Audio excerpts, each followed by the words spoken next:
I'm a Nigerian traveler and YouTuber that has been to almost a dozen countries on the continent. Cross-border travel is never easy, and the corruption culture across many countries is harming cross-border mobility. Here are some of my experiences crossing African borders with tips on how to avoid or minimize extortion. As always, here are a few disclaimers. This video is based on my experiences and nothing more. I know you might think some countries are more corrupt than others, but this is my experience traveling across Africa over the last 6 years. 6 years is a long enough time to travel with the unavoidable 1 year gap due to COVID. Flying is almost always a better option, but the price of flight within Africa is incredible to say the least. We live in a low trust society, and I feel like these are just some of the things that we have to deal living in such a low trust society. Admittedly, I haven't been to some borders since COVID, so some of my information might be a little bit outdated for certain borders that I haven't been to since then, but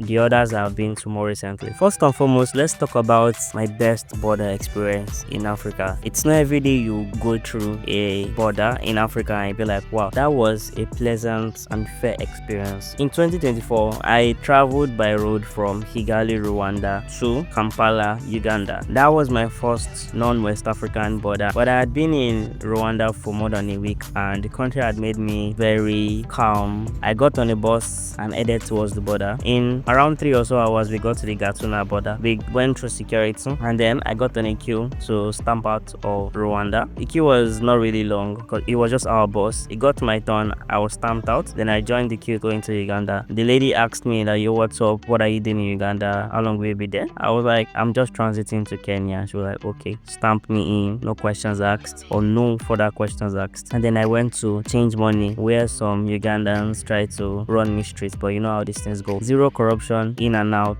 in minutes. You can watch the full review of this trip right now, but unfortunately that's where the good news ended. I got into Kampala in the morning, let's say around 9 or 10, and I spent the next few hours in the city, but some circumstances made me leave immediately and I headed towards the bus park. It took me a while to find the bus park for Trinity, but eventually found it. It took us a long time to move. We got to the Busia border between Kenya and Uganda, and I expected the worst because they told me that, as my friends told me, that if you're in Nigeria you get extorted. I went through there, immediately they saw I was Nigerian. They wrote my name in a separate paper. I was like, okay. They asked questions and they told me that, oh, my East African tourist visa is no longer valid, blah blah blah, that they don't accept it, you can only fly into the country with it. I knew she was lying. She knew she was lying. But after a while, I was one of the last to go through security, and then I wondered if I should pay the $50 they were asking for. I hate paying for bribes and I hate being a part of it, but if I were to go back to Kampala and come back, it would cost me the same $50 and these bastards will still be at the border. I just don't know why, but last minute I decided to pay for it, and I still feel bad to this day because I hate being a part of corruption. I parted ways with $50 just to enter Kenya, although I had all my documents. If you're enjoying the video so far, why don't you subscribe and like? It really helps me and it will help you get more videos like this in the future. Thank you. Next up, let's talk about perhaps Nigeria's most famous border, Seme. Famous or infamous, we are about to find out. Seme border has become ubiquitous within Lagos because it's the closest border and I believe does the most traffic, human and cargo, daily. I have never gone through Seme border on my own. I've almost always gone with a Nigerian bus company. I've actually always gone with a Nigerian bus company, and these companies have their mechanisms for ensuring that you don't get to interact with corruption. I know corruption exists, but I just don't know have proof and personal experience of it. But one thing I would say is getting to the border, especially from Badagry, you will get extorted. That's the bus driver get extorted. At the end of the day, it's still us that are paying for it. NDIDA, customs, immigration, and everybody will stop you, ask for money, and then all the young men who come out, you have to answer questions and then they'll try to get money from you. I don't know about corruption at the border, but corruption getting to the border and from the border. Next up, we have the Ila-Konji border between Cotonou and Lome. During my recent trip across West Africa, I traveled from Cotonou to Lome using a bus company. Do I remember their name? I think it's STM. The bus was actually going to, I think, Mali or... yeah, Mali. It was like a 3-day trip, but they'll pass Lome, so they took passengers for that. It was 8,000 francs. And then halfway through the trip, they're like, yeah, we need to pay for stamping. I'm like, I thought we already paid for everything. They're like, no, that's just for the bus company. If it was your first time at that border with your passport, I think it was 4,000, 2,000 to the Beninese and 2,000 to the Togolese. If it was not your first time, it was 2,500. But they were like, give their prices, and then I was really angry because I was in a very bad place. I'd been traveling for days, but yeah, I told them know. They were like, okay, but when we get to the border, I have to come down and sort myself out. So then I sorted myself out. I ended up paying the same price. The prices are standardized. Unfortunately, the corruption is standardized. So I paid, and then I walked across the border into Togo and waited for the boss to come and meet me. I don't know if you are following, but there is a team that is beginning to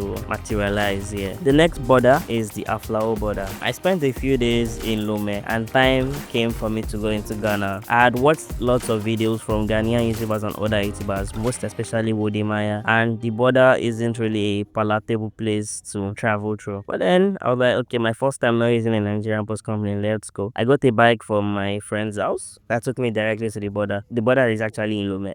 So I got to the border, they were like, oh, 5,000 francs, which is like, I don't know how much that is. 5,000 francs is like maybe $8, maybe, I'm not sure, to stamp the Togolese, and 5,000 to stamp the Ghanaian, because it was my first time on my new passports. I was like, blah blah. I didn't realize that trying to argue or whatever is a lost cause, because that is their price. If I wasn't gonna pay it, I wasn't gonna get stamped in. So that was, ended up paying 5,000 to the Togolese, 5,000 to the Ghanaian. The lady that sat my bag demanded money from everybody, wasn't asking, demanding. I got outside, thought that was all. Customs demanded money from everybody. It's a racket, an unfortunate one, an open secret that everybody knows about. Growing up, I learned a lot about ECOWAS, that's the Economic Community of West African States, and I learned more recently that the EAC, that's East African Community, exists. I will speak more on the ECOWAS because I know more about that. The ECOWAS is actually great in theory. They created the single market and visa-free zone, I think in the 70s. Ideally, travel within the zone should be as seamless as possible. You turn up at a country, no questions asked, you get stamped in for your 90 days. But corruption at the border is undoing the work, and I feel like most of these countries are not interested in policing their officials. Maybe because the borders are far from the capitals, or they don't care, or they actually end from it. But ECOWAS and EAC needs to do something about corruption at their borders. Other regional bodies also need to do their part, although I haven't been to these parts of Africa. If you are still here, you should consider subscribing and liking. It's obvious that you are enjoying the video. Thank you. Border corruption has wide-reaching effects, and it hurts everybody. For example, for every dollar or local currency spent to bribe border officials, either you are traveling or you want to bring goods in, that is less money tourists are spending in the country, or that's adding to the cost of goods. So it's a lose-lose for everybody, including the corrupt border officials themselves, and it is an awful first impression for anybody coming to your country. Kenya is a country I'd always wanted to visit since like 2018, 2019, and imagine my first impression in that country being extortion. It really messed with my experience there, and I have seen these border officials work with locals to create separation between them and the people they are trying to extort. The local boys, usually guys, come up to you and then make demands on behalf of these people. So if you catch them on camera, you're like, I don't know these guys before. It's unfortunate. Now let's talk about Nigerian companies and their unusual solution. So these borders in West Africa have always been unpalatable, and I don't know when this became a thing or if it has always been a thing. When you go with certain bus companies in Nigeria, the money you are paying is all encompassing. It covers a meal, and it also covers all the border corruption that you might face on the road, that you definitely face on the road. So these bus companies end up costing more than if you went on your own. But at the end of the day, I've experienced them, and I've experienced life without them, and if things are not going to change, they are the next best solution, or you fly. Is corruption evil? Yes. But are these Nigerian companies a necessary evil? By all means, please. After going to Ghana on my own, I do not plan to ever do that